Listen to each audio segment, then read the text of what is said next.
people, it's not a good thing. And he would say, what do you care about the people for? Take care of yourself and you take care of your family. And then I said to him, what are the ultimate goals here? He said, the ultimate goal is to get everybody in this world chipped with the RFID chip, and have all money be on those chips and everything on those chips. And if anybody wants to protest what we do or violate what we want, we just turn off their chip. That's right, microchipped. In 2005, Congress, under the pretense of immigration control and the so-called war on terrorism, passed the Real ID Act, under which it is projected by May 2008, you will be required to carry around a federal identification card, which includes on it a scannable barcode with your personal information. However, this barcode is only an intermediary step before the card is equipped with a Verichip RFID tracking module, which will use radio frequencies to track your every move on the planet. If this sounds foreign to you, please note that the RFID tracking chip is already in all new American passports. And the final step is the implanted chip, which many people have already been manipulated into accepting under different pretenses. We have a Florida family who are really pioneers in a brave new world. They have volunteered to be the first ever to have microchip identification devices implanted into their body. After 9/11, I was really concerned with the security of my family. I wouldn't mind having something planted permanently in my arm that would identify me. In the end, everybody will be locked into a monitored control grid where every single action you perform is documented. And if you get out of line, they can just turn off your chip, for at that point in time, every single aspect of society will revolve around interactions with the chips. This is the picture that is painted for the future if you open your eyes to see it. A centralized one-world economy where everyone's moves and everyone's transactions are tracked and monitored, all rights removed. The most incredible aspect of all.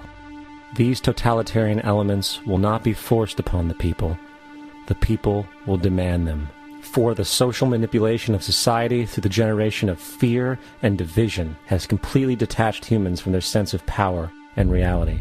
A process which has been going on for centuries, if not millennia.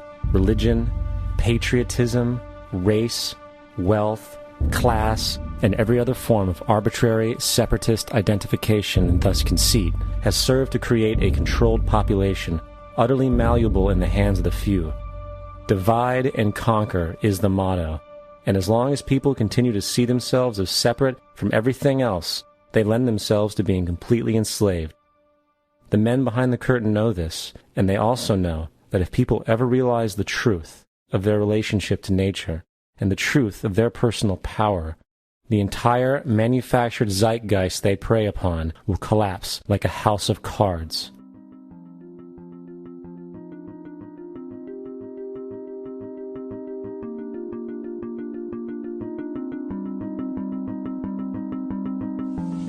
The whole system that we live in drills into us that we're powerless, that we're weak, that our society is evil, that it's crime-ridden, etc., and so forth. It's all a big, fat lie. We are powerful, beautiful, extraordinary. There is no reason why we cannot understand who we truly are, where we are going. There is no reason why the average individual cannot be fully empowered. We are incredibly powerful beings. You know, I think I spent 30 years of my life, in the first 30, trying to become something. I wanted to become good at things. I wanted to become good at tennis. I wanted to become good at school and grades and everything I kind of viewed in that perspective. I'm not okay the way I am, but if I got good at things, you realize that I had the game wrong. The game was to find out what I already was.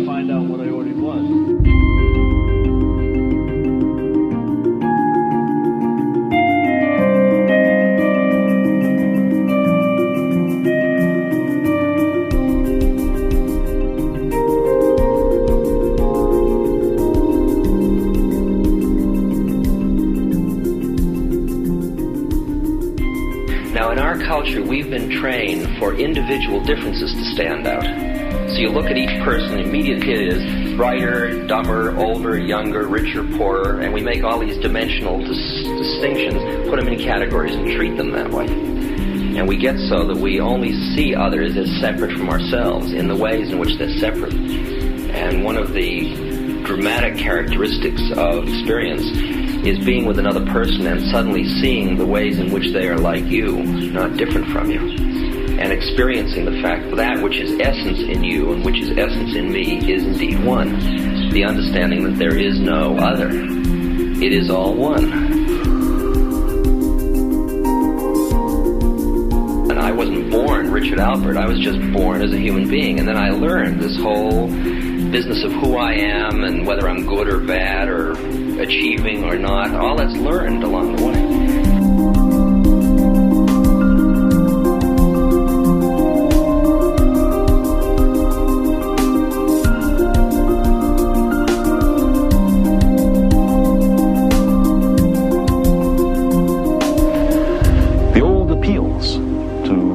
Racial, sexual, and religious chauvinism, to rabid nationalist fervor, are beginning not to work. A new consciousness is developing which sees the earth as a single organism and recognizes that an organism at war with itself is doomed.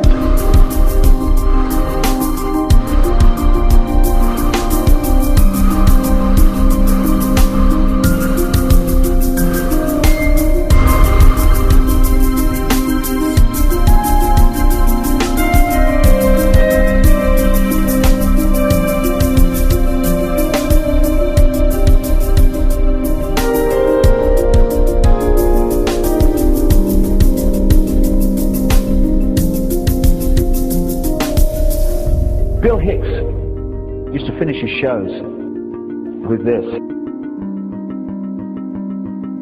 Life's like a ride in an amusement park. And when you go on it, you think it's real, because that's how powerful our minds are. And the ride goes up and down and round and round. It has thrills and chills, and it's very brightly colored. And it's very loud, and it's fun for a while.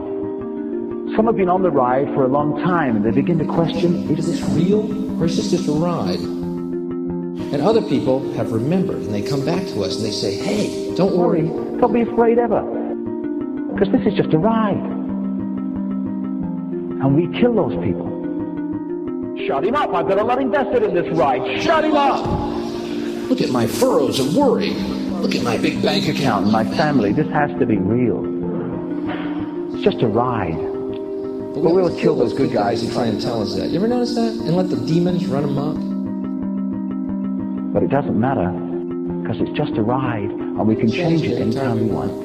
It's only a choice. No effort, no work, no job, no savings of money.